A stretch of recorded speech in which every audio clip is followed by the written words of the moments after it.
Good evening, everybody, and welcome. My name is Spear, and I direct events here at the Strand. Before we launch into a discussion of Only What's Necessary, Charles Schultz and the Art of Peanuts, and the Peanuts poster collection, I'd like to share a little bit of history about the Strand. The Strand was founded in 1927 by Benjamin Bass over on 4th Avenue's Book Row. Stretching from Union Square to Astor Place, Book Row gradually dwindled from 48 bookstores until, after over 93 years, the Strand is the sole survivor, now run by third generation owner Nancy Bass Wyden. We want to thank all of you for your support. Without our loyal community of book lovers and authors like Chip and Patrick, we wouldn't be here today, and we are so appreciative of it. So, tonight we are beyond excited to have with us Chip Kidd to celebrate the release of Only What's Necessary, Charles Schultz and the Art of Peanuts, and the Peanuts poster collection. Chip is an award-winning graphic designer and writer and editor-at-large for Pantheon Books. He has written and designed more than a dozen books on comics, including Batmanga, Only What's Necessary, Charles N. Schultz and the Art of Peanuts, and Mythology, the DC Comics Art of Alex Ross. His novels, The Cheese Monkeys and The Learners, were national bestsellers, as was True Prep with Lisa Birdbaugh.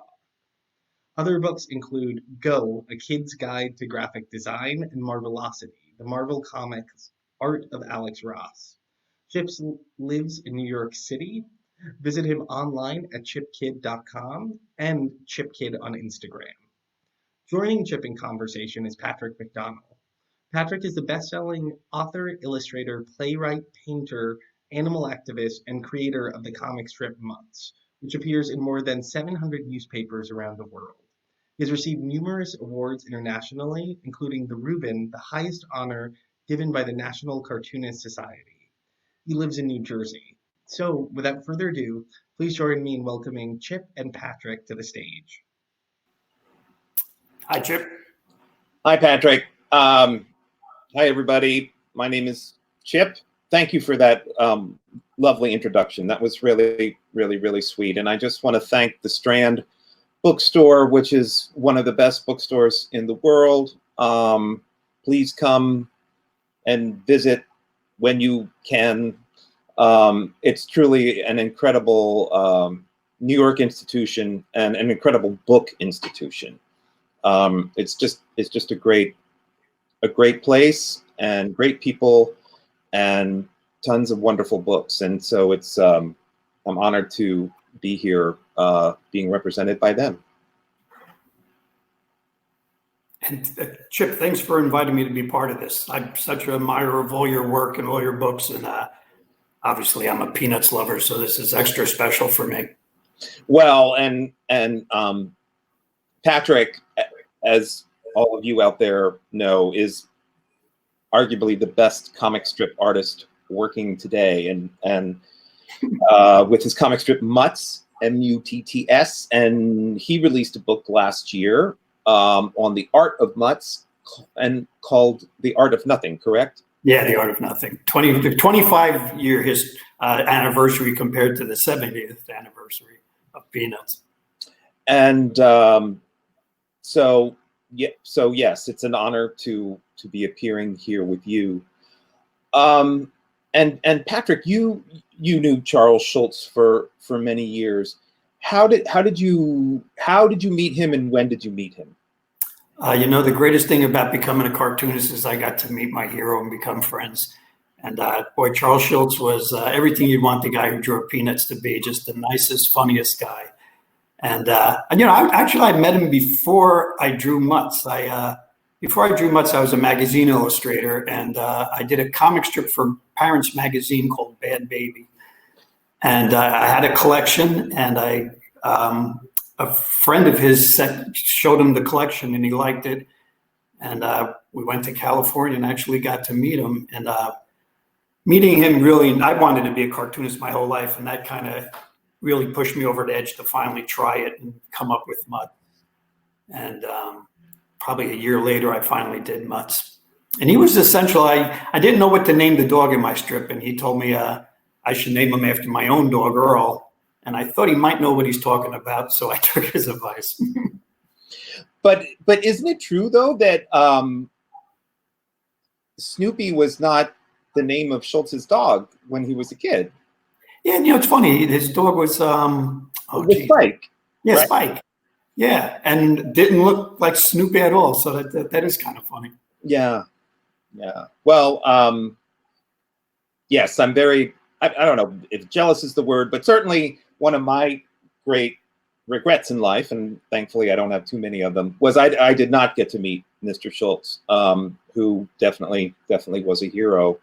But shortly after his death, I did get to meet his widow, Jeannie, and his assistant, a woman named Paige Braddock, and we soon started talking about publishing a book on Schultz's work, and that was the summer of 2000. He had died that January, and so I worked on a book just called Peanuts: The Art of Charles M. Schulz, which I'm very proud of, and published at Pantheon the following year in 2001. But at that time, they had just started to break ground on the Charles Schulz Museum in Santa Rosa, California. And so fast forward to, I don't know if it was the summer of 2014, I was invited out there to go through what had become the archive at the Charles M. Schulz Museum in Santa Rosa, and go through the whole thing and photograph, which I did with my colleague Geoff Spear, and that's what became the book that we called Only What's Necessary. Mm-hmm. And how many days were you out there? Because I know that a lot of stuff. Yeah, we were out there, I'd say, for at least a week and a half, which doesn't sound like very long, but the staff at the museum was just so amazing. They had an idea of what we wanted to do, and we sort of had an idea of what we wanted to do, but what was key was they were, as we were working, they were constantly going through the archive and finding things that they thought that we might like and that we didn't know existed, and saying, here, what do you think of this? Do you want to shoot this? And almost always the answer was yes. That's what's so wonderful about your book is, I've been a Peanuts fan my whole life. It's the reason I became a cartoonist. And all the things that you uncovered that I've never seen in, the history of Peanuts, it's just amazing. Well, and, my name's on the book and I get a lot of credit, but again, it was Jeannie Schultz, Paige Braddock, the staff of the archive of the Charles Schulz Museum, who, I didn't dig anything up. I was just sort of looking at things and that they were finding, and I knew that I wanted it. It's almost like a visual biography of him, but it's an autobiography because he did all of the work and he did all of the art. So it was like, I don't know, it was like trying to make a documentary that you could hold in your hand and flip through, and we wanted to present to the fans and to the readers as much of a duplicate experience as we were having, because it was truly, for us, it was pretty profound to see the original drawing that he did for Ripley's Believe It or Not. That was the first thing that he ever got published, which was about his dog. Mm-hmm. And there it is. There's the drawing, and just kind of like starting there and taking it from there. It really is an artistic biography, because the thing about Schultz, for all the money he made and how famous he was, boy, that is in his heart. He was just a working cartoonist. When I did get to talk to him, that's what we talked about. And that's pretty much what he lived for. So I think, boy, calling your book an artistic biography is really, or autobiography is really true, because that's him. You know, that was his life. Yeah, I mean, I really tried to, I guess, cover all the bases, as it were, and I will always forever kind of wonder, like, what he would have thought of it. I actually think there are bits of it that he wouldn't like at all, because and you can, you know, he really wanted to present to the world the finished drawings, and there was just so much that we found that was preparatory stuff or ideas that he had jotted down or drawn or whatever, and then discarded. And you know, obviously he was discarding these things for a reason, because he didn't think they were working, or he thought, okay, I've just drawn Lucy skipping rope, but I think I can do that better. And then somehow the first drawing survived, and someone found it, and you know, it's like, oh my God, we have to put that in. It's so amazing. But I think a lot of the drawings and sketches and things of interest to me as a fan were things that he frankly never meant the public to see. Yeah, well, he was definitely opinionated about his work, and it's funny. He asked me to pick out the strips for his 40th anniversary book, and boy, this was before the internet, so United Features literally sent me a printed copy of every strip. It was like 5 boxes.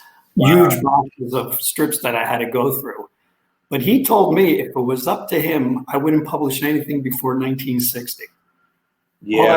All that early stuff, he felt like he didn't have it yet, and why show it? Which I love the early stuff, and I'm sure you do. I love it. That's like a 10-year masterclass in starting with an idea, and then how it evolves over those 10 years. It's almost, well, I don't know if it's an apt comparison, but it's like the first Beatles album up to, you know, Sgt. Pepper. Like, it evolved so relatively quickly into such a different thing than it started out as. But that's so fascinating to see. I mean, especially sort of in light of looking back at his career in retrospect. It's so valuable to see the various things that he was trying and experimenting with that then by 1960 he did away with. Yeah. Well, you could really see it in Snoopy. Snoopy changes so much over the years, and I think there were certain years in the 50s where Snoopy was kind of thin, and I think he wasn't nuts about that Snoopy. And you know, it's funny. I mean, I'm talking from my experience as a cartoonist, but it's not something you like take time and figure out Snoopy. It's like life. It just evolves while you're doing it, and you don't even know you're doing it. At least that's been my experience. Well, and I read every interview that he gave throughout his career, and he gave a lot of them. To pull quotes, so that he was talking, frankly, in the Only What's Necessary book, way more than, quote, I was. I wanted to quote what he had to say about it. But the way he would talk about the characters was as if they had minds of their own. So when he says, well, when Snoopy started walking upright on 2 feet, well, yeah. that changed everything, as if it was Snoopy's decision to do that. You know, it's funny. I mean, it's a cliche that sometimes the characters write themselves, but I find it in my own script. I mean, you do something for that long. I mean, he did it for 50 years every day. That they do kind of have a life of their own. I mean, I'm sure when he drew Snoopy told him what to do. You know what Snoopy would do. Like if you said, "Well, I'm going to have Snoopy meet a snowman," like Snoopy kind of tells you. If you draw it, the drawing kind of tells you what might happen. I'm sure he was. He always said he was all the characters. I'm sure he was living through all those characters. Yes, I mean, and of course, that's one of the other, I guess, misconceptions throughout his career is that people, or not critics, but I think the general populace, because he had 5 children, they thought that the Peanuts characters were his kids and were based on his kids, and that really wasn't the case. They were based. I mean, first of all, they all existed before his kids did, but he would say, like, these are all facets of my personality. And, you know, sometimes his kids gave him ideas for strips and things to do, but they were all parts of him. Yeah, I think that's part of the cartoonist's job. I mean, I know with Mutz, it was like maybe the first 6 months you have some ideas of what you want to do, but when you do it for so long, for every day, it really is, it's just you. Like, what are you thinking? What are you going to put on the paper based through these characters? So I could totally get why it was his life, and reading Peanuts, you really can read who he was and what he was going through. Yeah. Yes, and that's fascinating. That's a whole other conversation. But I was finding out, you know, like in certain periods of the strip, like in the 70s when Snoopy was falling in love. I can't remember with what the little girl dog's name was, but this was when Schultz was falling in love with Jeannie. Mm-hmm. And going back before that, when Snoopy's doghouse burned, it was because Schultz's studio in Sebastopol burned. Mm-hmm. So yeah, I mean, all of that is fascinating to see, like, what's based on a real event or what's completely imagined. And anyway, let's we have a visual little presentation here that we can go through before, and then we will take Q&A after that from the audience. So this is the cover of this new quote poster book, which is just out now. You don't get a sense of the scale of it in this slide, but I don't know if people can see me, but it's a nice size, and the idea was presented to me by my editor at Abrams, a guy named Charlie Kochman, who I really have to give credit to, because he floated the idea to me, and I just thought, I don't know why you need me to do this. Like, I can't understand why just the Peanuts estate wouldn't put this together and do it themselves. And but he said, no. He said, they want you to do it. I want you to do it, and I think you could do something that would be sort of unexpected. So that said, the cover here is pretty it's pretty standard, but it's based on the cover that he did for Time magazine. I forget what year. I think it was 65. Say again? I think 65. Okay. And so I just felt, and that's the quote meaning of the red border around it. Like, I wanted to keep that. And even if you don't know that it's Time magazine, that's the sort of hint or suggestion to it. And it's just kind of a classic image of you know, some of the main characters. Well, I tell you, one of the reasons I love this book, Chip, is, I mean, your genius is, I feel like you let us see art in a whole new way by doing these blow-ups, and really from the artist's point of view, because, you know, when Schultz drew, though, I know with me, with Mutz, I mean, my nose is like 6 inches away from the drawing, so I feel like when I see your blow-ups, it's like what Schultz starts. I mean, like, when you're doing that, when you're drawing that line, that's the whole world. That's all you see. I think your book really bring that out, that you're seeing what the artist sees. And I said the poster is even more exciting because now it's even at a bigger scale, It's which bigger. you really see his line. Next slide, please. So here's an example of that, and you know, I just, again, like, this is the 50s, man. I mean, looking for, yeah, that's 1951. That is 1 year into the strip, and it's just a beautiful piece of art, and it's a modernist piece of art. I mean, there's a side view of Charlie Brown's head with just a dot for the eye and no mouth, because you sort of don't need one. And I think when you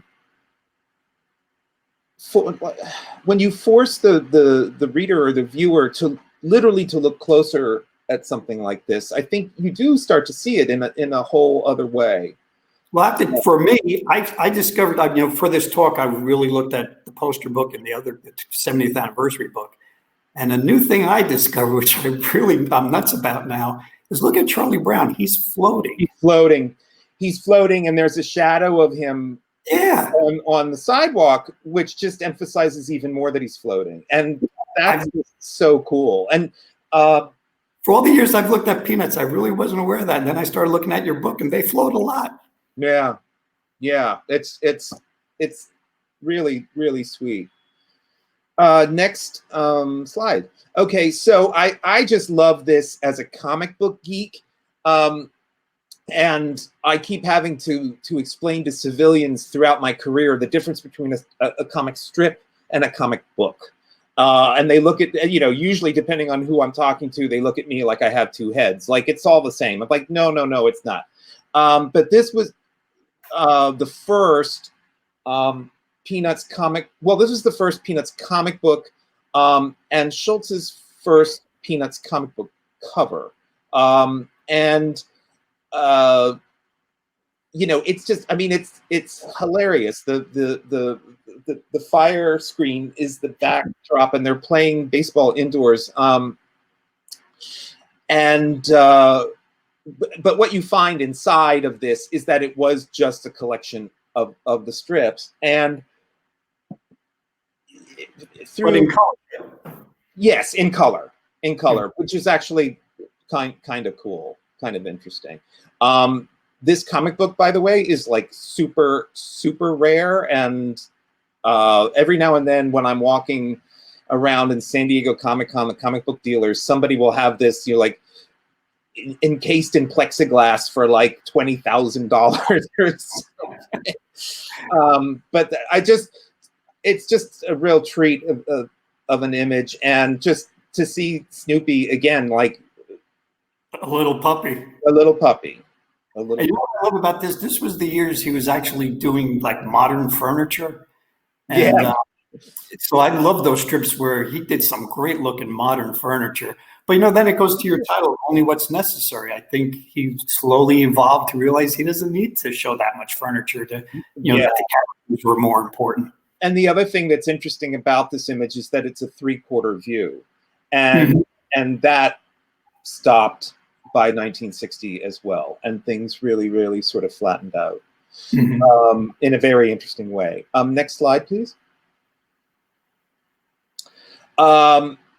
This is just so classic, and this is a commentary on the state of comic books in the mid 1950s, and the whole controversy with EC, Entertaining Comics, that and the, who was it? Was it Kefauver? There were congressional committees about the way comic books were affecting young readers, and that it was bad, and so that it was the start of what became known as the Comics Code Authority, and it's just kind of hilarious. Again, this is early 1950s, and Schultz is just having fun with just, you know, look at those titles: kill, stab, hit, murder, choke, crush, ruin. mob war, killer, terror, horror, blast. It's an atomic blast at the end. We just, we were just, Charlie and I were just in love with this image. Yeah, out of all I think that's the one I'm going to take out of the book and use as a poster. Yeah, it just, and it's the back of his head, and of course you know who he is. That's just a lot of fun. Next slide. This, for me, was actually my introduction to the strip. So what this is this is the cover illustration of the first Peanuts paperback collection. And even though I would, I guess, see the strip in the newspaper, my recollection of first really reading Peanuts was in collected paperback editions. And of course, what you don't see here in this image for the poster book is that Lucy, the toy that she's pulling, is a skunk. And that's why, and he wraps on to the back. And that's why her leash is so much longer than Charlie Brown. I always find this cover a little strange because did Charlie Brown ever have a little duck toy like that? I always found that cover a little strange. But like you, the Reinhardt books were like my Bibles. I read them every night as a kid. Yeah. I mean, and it is, he probably didn't like the duck after a while, because it's true. Yeah, Charlie Brown didn't pull that thing around. I forget who did. Lucy pulled something around for a while, and then the gag at the end of the strip was, I feel like a fool. And her parents gave it to her, so she felt morally obligated to pull it around. Next slide, please. Okay, so this is what I was talking about before, and this did run. Let me see here. This is a panel from a Sunday strip from 1953, and again, like he this is such a beautiful idea, and it's beautifully done, but he didn't do much of this again, and it just it's the exuberance of a child jumping rope. But if you depending on how far you want to go with analyzing it, this is like Duchamp. This is like Nude Descending a Staircase, only for the funny papers at the time. But I don't know of any other cartoonist who was quite doing something like this at the time. Yeah, no, this is such a beautiful drawing, and I'm sure he didn't do it all the time because it was probably a lot of work. I'm sure he was very happy that day when he finished inking that. And I read somewhere that Duchamp, famous painting, was actually influenced by cartoons, because the early cartoons were showing motion, with graphics, and that he was actually inspired by Happy Hooligan and those guys. Yes, and and Picasso was too. I think there's a kind of legend that Picasso was a big Mutt and Jeff fan. I probably shouldn't go on the record as saying that, but I think they were definitely looking at the funny papers. Yeah, and this is so beautiful. I mean, not only the motion, but the excitement in her face. I mean, where he had so many great skills, but to me, the greatest was how he captured emotion with so few lines. So few lines. And the way her eye is so close to the line of the front of her head. But it just works. Here's the other thing too. You probably noticed this too. Jeannie once asked me, there was a collector that had like 200 Peanuts originals, and he was close to where I live. So Jeannie asked me if I could look at them just to see what shape they were in. So I got to sit down and look at like 200 originals. Do you know there was only whiteout, I think, on 2 of them? Yeah. It's like, and I'm sure with all the art you looked at, you didn't see much whiteout, did you? No, almost never. I mean, which is it's just astonishing. Mm-hmm. It's just astonishing. It was, but I mean, I think, you know, if it wasn't what he was wanting, he would just start over. But yeah, the very, very, very little whiteout on the daily strips. And yes, again, she is floating here. Next slide, please. So, okay, so like, when Charlie and I were shooting and Geoff Spear, we were shooting the Only What's Necessary book, we could not resist doing this because I guess it's a generational thing. I mean, we're guys in our late 50s, but this was our bookshelf. This was a big part of our bookshelf growing up. And when I was very little, like 4 or 5 or what have you, and learning to read, I remember like going through these books. I couldn't always read what they were saying, but I could read what they were feeling, and it was my first sense of actually really reading a book, because it's one thing, like Dr. Seuss is fantastic, but it's like, these are scaled to be like novels, and I didn't even really understand that as a kid, but it felt like, wow, I read a book. And so, yes, just to, get all of these, and these were all from the archive. But the idea that they're not in mint condition at all, that they've been read and read and read and read and read and read was so important. It was just, so to give, like Jeannie credit and Paige and like I think, as you well know, I mean, especially since Schultz's death, if you're going to do an officially licensed Peanuts anything, they look at it under a microscope, as that's their job, and as well they should. And so there were certain images like this, like for them to just say, yeah, we get it, was just really very heartening, because it's not like a great Schultz drawing. It's one of the few images in the book and the poster book that's like, this has actually nothing to do with the Schultz drawing. But you sort of get the idea of what it means to love the strip and collect it.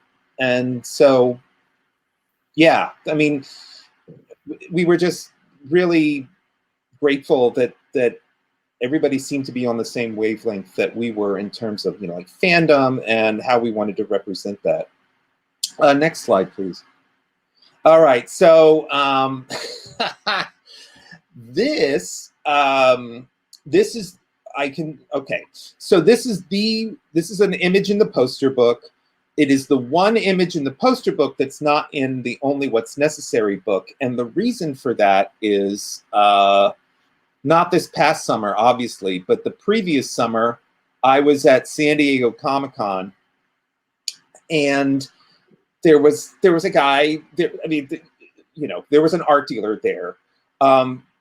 And he, it's what's so interesting at Comic-Con is like the art dealers and the comic book dealers, they put all their wonderful prize stuff up so that you can see it. But then they have the bins and bins of things that you actually have to, if you want to take the time to go through and look at them. And this was in one of the bins. Now this is huge. It's again, it's hard to tell the scale, but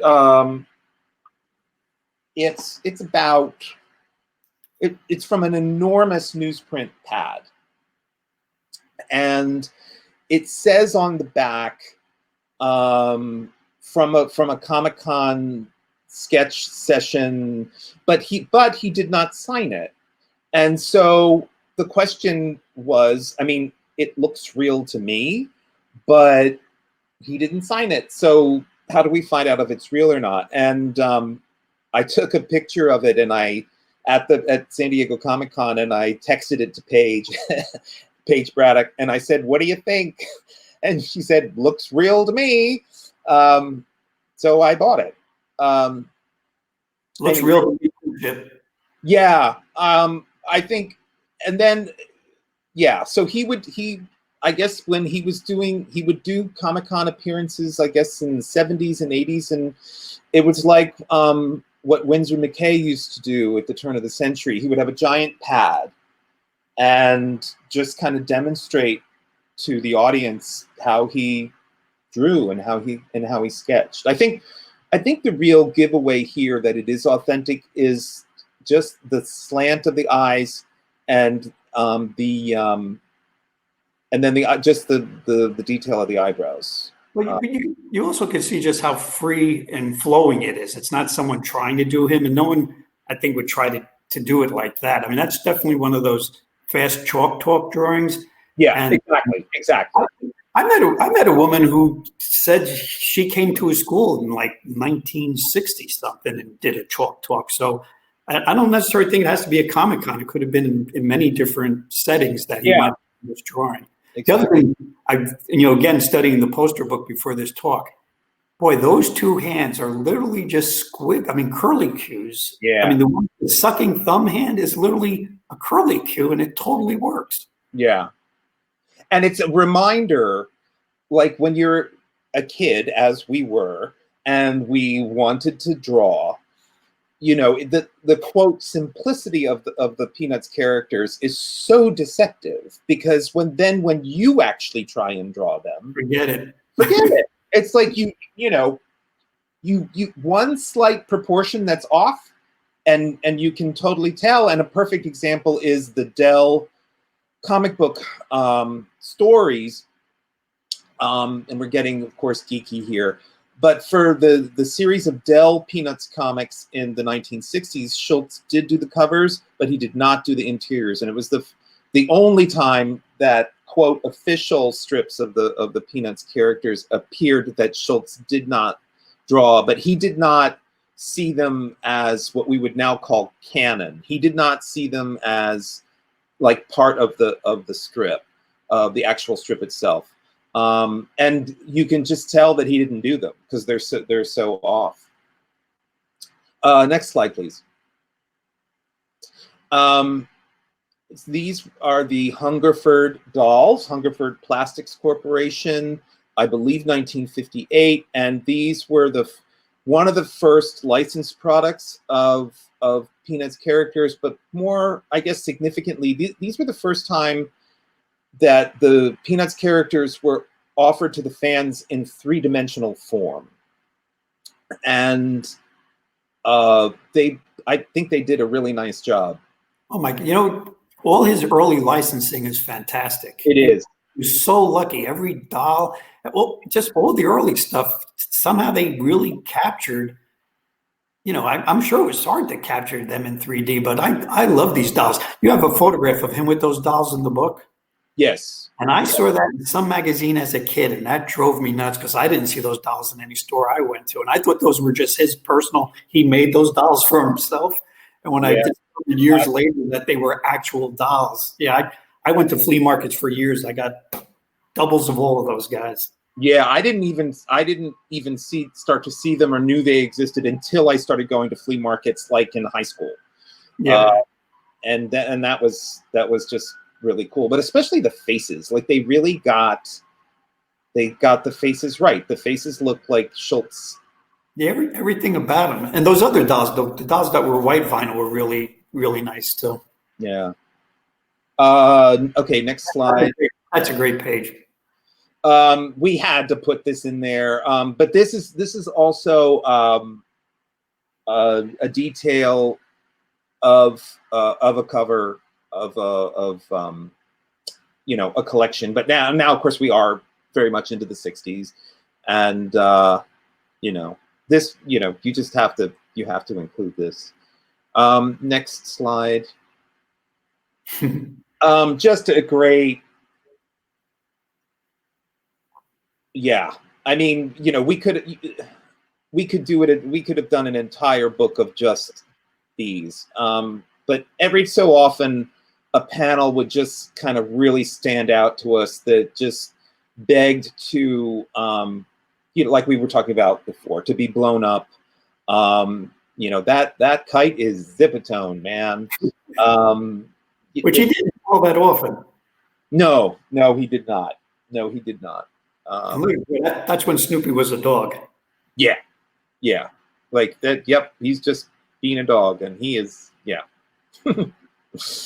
Next slide, please. And okay, so now we're in the mid 1970s, and I was talking to Paige about these the other day. So she used this term that I hadn't really heard before. I think like throwaway art. It's called a throwaway panel because some papers didn't use it and would throw it away, depending on how they formatted the strips. Yeah. So, you know, readers may or may not have seen this, because this is you know, from a Sunday page, and I don't even remember what the strip is about, but there was just something about the way the letters are depicted. It reminded me of Will Eisner in The Spirit. Oh yeah. And I you should do a book of just as throwaway panels. That'd be interesting. Well, you know what? It's come up. Okay.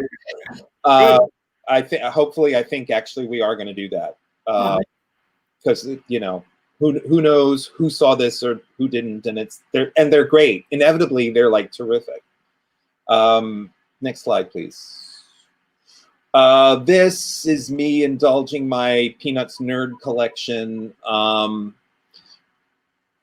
This is from my collection, but it's also it is a very rare example of a kind of licensed toy thing, and I forget what year it is, but it's really pretty early on.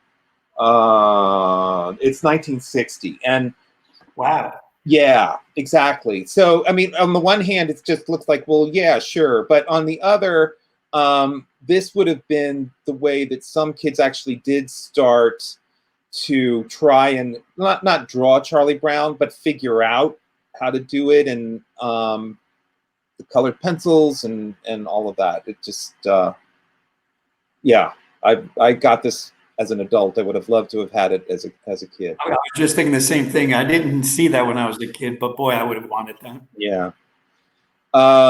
Next slide. So yeah, this definitely, this was in the archive, and it's big. It's like maybe 30 inches tall and 20 inches wide, and it would have been at one of these events that you were describing, where he would have done this on a large scale to just demonstrate to an audience. Was it ink? Yes. Like a brush. It looks like a brush. Yeah. Created for an ice skating performance at the Redwood Empire Ice Arena in Santa Rosa, circa 1980s. So yeah, 80s. And then that, that's art to me in the best possible sense of the word. You don't see Snoopy sad too often. It's a rare sad. Yeah, yeah. Okay, looking at the clock here. Next slide. And again, like indulging my licensed toy thing. This is the Snoopy Game from the early 1960s. The box lid. Just as a graphic, it's just so. Yeah, it's real pop art. It looks great. That was the period when Snoopy had really big feet. Yes. Yeah, that's true. Look at that. Again, like that didn't even register with me, but the front paws are so much bigger than the rear ones. There was a period there where he really did. I mean, he continued to have kind of large feet, but there was a period where they were really big. Next slide. This is me indulging my editor, Charlie Kochman, who's a huge fan of the Broadway show. And I just sort of, for legal reasons, we could actually not put the Playbill logo at the top. So we just took it out. But you can sort of like figure out that's what it's from. You know what I noticed in your book? All the art he did for like specific things like advertising or book covers or Time magazine and these things, the drawings are always like, I mean, all his drawings are immaculate, but those you could tell he spent extra time on because they're always like perfect. That's Yeah, perfect drawing. it is perfect. It is perfect. And again, no whiteout. I can remember. There was no whiteout on that. Next slide. And this is okay. So after the Hungerford dolls, the next depiction of the Peanuts characters in 3 dimensions was for Viewmaster reels. And I tried to research and find out who the heck made these things, because these are just so cool. But I think like when you really look at them, a lot of the facial expressions were put in separately. As like real line art. Some of them were and some of them weren't, but I'm pretty sure like on this that Charlie Brown's, his facial features are drawn on and would have been added as line art. But his little zigzag sweater, it's just great. But every one of them is fantastic, and they're all based on actual strips, so the jokes are his. Yeah. They're amazing. I guess you didn't find out anything about them. I always wondered, are these things available? I mean, did anyone save these things? I know. I'm still trying to find out. If anybody's watching this and knows, please let us know. But yeah, I tried to find them, and so far no dice. But it is pretty amazing to look at these things in 3D. They really are 3D. And there's quite a few of them. And each one's great. Yeah, but there's a whole Snoopy and Red Baron one that's just fantastic. Next slide. This is a detail from the first Peanuts coloring book cover. And what I loved, and who knows if this was Schultz's decision or not, it probably was, but this is the one and only time that I've seen Charlie Brown wearing socks where the zigzag mimics the zigzag on the shirt. Yeah, which is just so funny. That was the one and only time they did that. Next slide, please. And then this is gold key, but it was Dell. And yes, that's Schultz doing a specific drawing for that comic book. Next slide. I can't even remember what this was for. I'm looking it up. I think if I remember right, it was he did it for his doctor or his kid's doctor. Yes, it's for his family's pediatricians circa 1960s. And again, it's big. It's on a big piece of newsprint, and he did a little bit of hand coloring. Wow, I wouldn't have guessed that because it really looks like his line. It would have been the size of his regular things, but that's great that it's that big. I think it's pretty big if memory serves. Okay, next slide. And Joe Cool. What I really liked about this is that the handwriting there is Schultz's notes, and he had just penciled in the lockers behind him. And this was for an advertising campaign in the 1970s, and his note says the lockers should probably extend for the left and right as you need. So I guess that was for the art director or whoever, for whatever this was going to be used for, whether it was Hostess Twinkies or what have you. But it was rare to see things like that, and fun to include Joe Cool, but in a way that you don't normally see.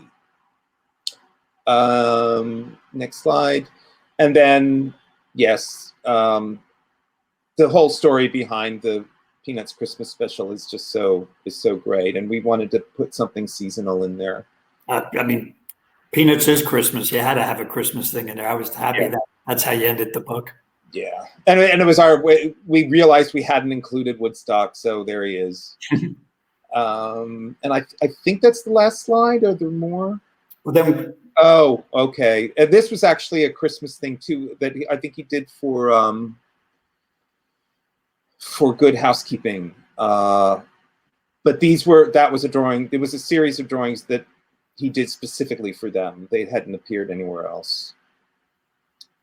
And next slide, and then there's the cover of the new edition of the book with the 70-year anniversary sticker on it that is removable, because I removed them. Oh, I'm sorry, I forgot. Oh. Yeah, we put a few strips in there. Go. I love this strip because look, the first panel, they're actually walking on the panel border. Yeah. Nice. And they keep on getting smaller, which really gives them the feeling of moving. And then in that third panel, it's them floating again. Floating again, yeah. Which I just love, which really, I guess it really makes them feel like that they're moving, that they're ethereal. I don't know, but yeah. And then the last panel, I just, again, the thing that really gets me with Sparky and with cartoons in general is how these little black and white drawings are so alive on the page. And even though it's an abstract expression, you know what that little girl's thinking. You know what Sally's thinking. It's such an amazing face you feel.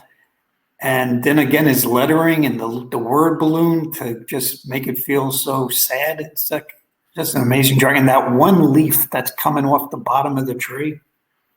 Yeah. Yeah. Yep. Amazing stuff. And I think it really describes your title, Only What's Necessary.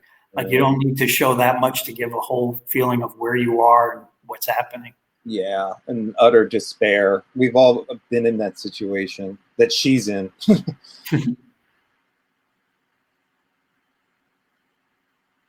And this one too, I look at that first image and you can hear the crack of the bat.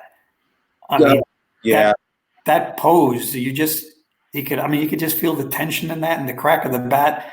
The second drawing is just such a beautiful drawing. I mean, a lot of movement there and it just captured the energy of that. And then if you just look at the rest of the piece, I mean, the expressions on Snoopy, that panel where he stops and just kind of looks into space. And then the second to the last panel with Linus giving the perfect look and Snoopy looking. I mean, it's just amazing what he did visually, face-wise. But this also reminds me, though, like, the whole, like, what a weird concept. And and I think the Doctor Who people stole this for the TARDIS, and now we're getting very geeky here, but like the whole idea that Snoopy's doghouse was much, much larger inside than is on the outside. I mean, that's just insane. It's just bizarre.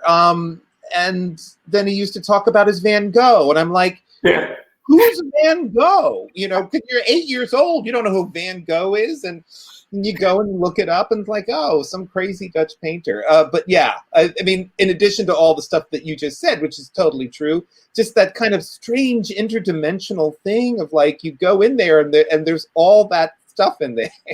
It's a trick. He said he was influenced by Seagar's Popeye to be able to add some surrealism to a comic strip. When you think of Peanuts, even though they talk pretty adult for kids, it's pretty a basic reality strip. But then every once in a while, we would throw in these fantasy things that you just took it for real. That Snoopy's house was like that. It was just surreal, but acceptable. And then the punchline is about the fact that it faces the ballpark. It's not about that he has all that crap in there. It's not that. It's like, I can't help it if I face the ballpark. It's like, again, it's like an idea on top of an idea on top of an idea. It's just so funny. And that you buy it all. Yeah. I think this might be one of the later strips that you show. And yeah. You could see that, Schultz's line is a little more squiggly now, but still has such a nice, I think the older strips got more abstract looking, and he definitely did more black brushwork. Yeah. And, they have a different feel to them, but they're really beautiful in their own. Again, when you do a comic strip, it evolves and you don't even know it's evolving, but like each sections have different things that are fantastic. The early strips and these later strips are, the same and different at the same time. Well, plus that the military theme here is going back to Washington, George Washington. You know, it's just, and it's so he doesn't have the heart to cut the tree down, and it's, yeah. I guess that was the last slide. Yeah, yes, and I'm looking at the time, and I think we've like used it all up, and I feel bad. I'm perfectly fine with hanging out and doing Q&A. Me too, if it's okay.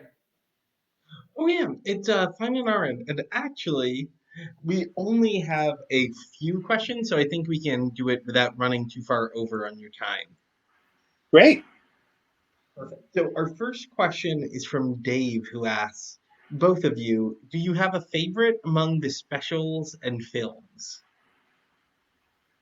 And then why don't we start with Patrick for this one? Sure. Well, I mean, it's the first one, the Christmas special, is just very special.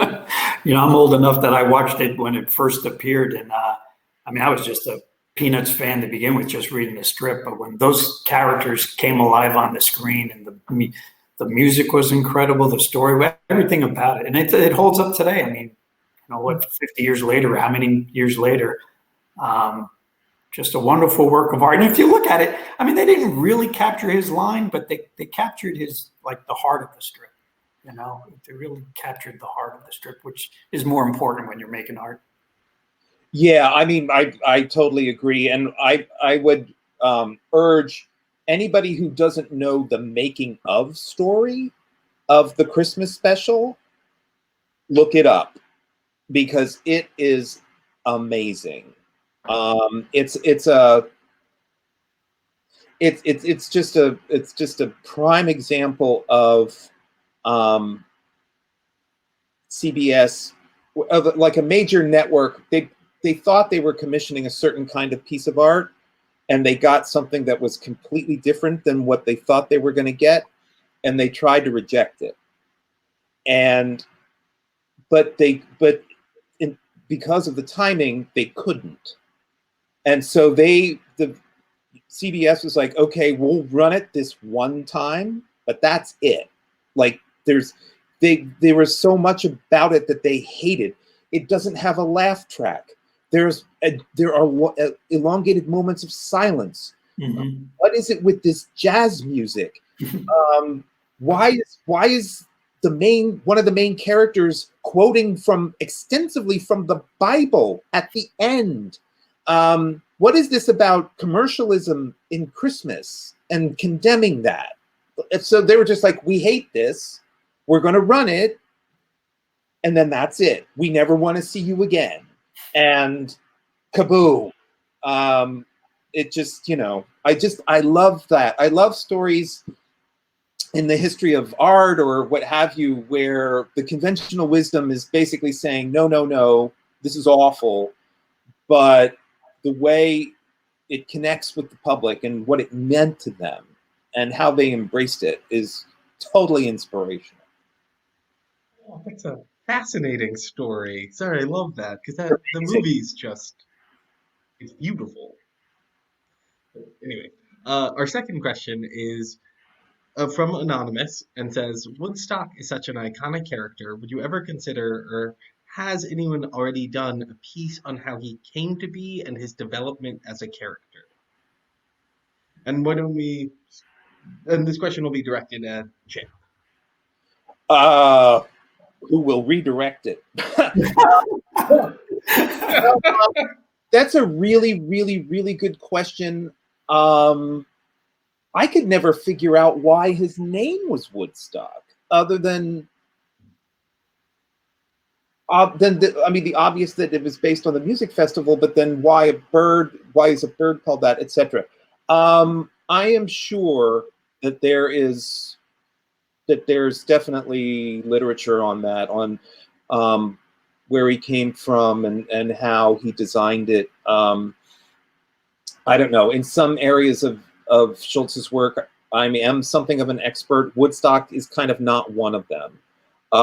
One thing I will say that is, I think, interesting and which goes back to what we were talking about of the strip in the 50s. When you look at the way he drew birds back then, they were totally realistic. And so there's a strip of Snoopy watching a bird pull a worm out of the ground and then eat it, and then he faints because it's so disgusting. But the bird, like the way he drew the bird then, it just looks like a drawing of a robin. And then eventually in the 60s, he evolved into the what became the Woodstock character. But it's a very good question, and I wish I had a better answer. And I wish I could help too, but like Chip said, with all this stuff, the birds evolved. The birds were really realistic, and then got a little more cartoony, and started being, doing things with Snoopy. And I should know the answer, but I don't. But at some point, Woodstock appeared as the bird. Yeah, and it was hilarious because then he looked the same as all his friends. Yeah, and for me, one of my favorite strips, there was a time where Linus was petting birds the way you would pet a dog. And those were really influential. Really my favorite strips growing up. Just the thought, I tried to pet birds, it didn't work. But the thought that Linus was so innocent that he could get a bird to stop and pet him on the head was always very impressive to me. Of course, Lucy ruined everything, but Lucy was taking him to task for that. Yeah. Like it was like a deep flaw in his character that he was patting birds on the head. And that is, again, that's just so funny. Like, why is that so wrong? But she thought it was. Like, right, don't let me catch you patting those birds on the head again. What could be more innocent than that? And then, so we only have one last question, and it's from Liz, who asks, there have been so many different iterations of Peanuts. There's the strips, the TV specials, the musical. In your dream scenario, what would be the next iteration? And then for this one, let's start with Patrick and go to Chip. I would say another collection by Chip. To me, all those things are great and wonderful, but it's Sparky's work that lives forever, and it's what I'm the most interested in. So, any time to see his work in a different, light, which Chip does, is just the best. And I also, being on the board, I have to highly recommend the Peanuts Museum, the Schultz Museum. Oh my God! Everyone should go to Santa Rosa and spend days there. I mean, it's the perfect size. It's only what's necessary. It's you would be totally thrilled and just get that Peanuts vibe the whole time you're there. Yeah, to see his work in person is really worth seeing. I cannot recommend that enough, and I'm really glad that you brought that up, Patrick. The Charles M. Schultz Museum in Santa Rosa, California. It's, if you're any kind of fan and you want to see his originals, and but the building is beautiful. It's this kind of like modernist. It's like a MoMA for Peanuts, but like in a really good way. And the way they do community outreach to kids and drawing lessons and all this stuff. And they do these rotating shows. There are, so in Schultz's lifetime, and Patrick, correct me if I'm wrong, like the way I think he viewed his work and his art was that like there was the strip, and that was sacred, and that was him, and he was the only one who would do it. And then as it grew and grew and grew and grew in popularity, and Schultz did have a lot to say over the Christmas special, the Halloween special. After that, you can see they really start to evolve, and he was working with the animator, was Melendez, so Bill Melendez. And what am I trying to say? Like the strip itself starts in 1950, it ends in 2000. He wrote and drew the entire thing. There are over 18,000 of them. Like that's the achievement. That's the work. Like, I don't feel like I need to see anything beyond that other than these re-examinations that I'm trying to do. And I thought the recent movie that they did, which was written by his son, there were some things to admire about that. I think they took a huge cue from the Viewmaster reels, but there's the achievement of Peanuts, the strip, is so vast and so big. Like, I can just go back to the well again and again and again and learn something new, see something new. I don't like yearn for, and somebody did a Broadway musical. It's great. It's terrific. I can't think of any other medium where I'm thinking, gee, I wish X would do this or that. He's already done it. Schultz has already done it. Oh, that's wonderful. It's true. That's the work, the 18,000 strips. And on that note, thank you both so much for a wonderful, fascinating conversation. We really appreciated it. For those of you watching, if you have yet to pick up your copy of Only What's Necessary or the Peanuts poster collection, I've dropped the link for both in the chat on Crowdcast and then in the comment thread on Facebook. See, they're doing the work. Wouldn't you like that to be your face? But thank you, everyone, and have a good night. Yes, thank you. This was a lot of fun, and thanks for watching. Take care, all. Bye-bye. Bye.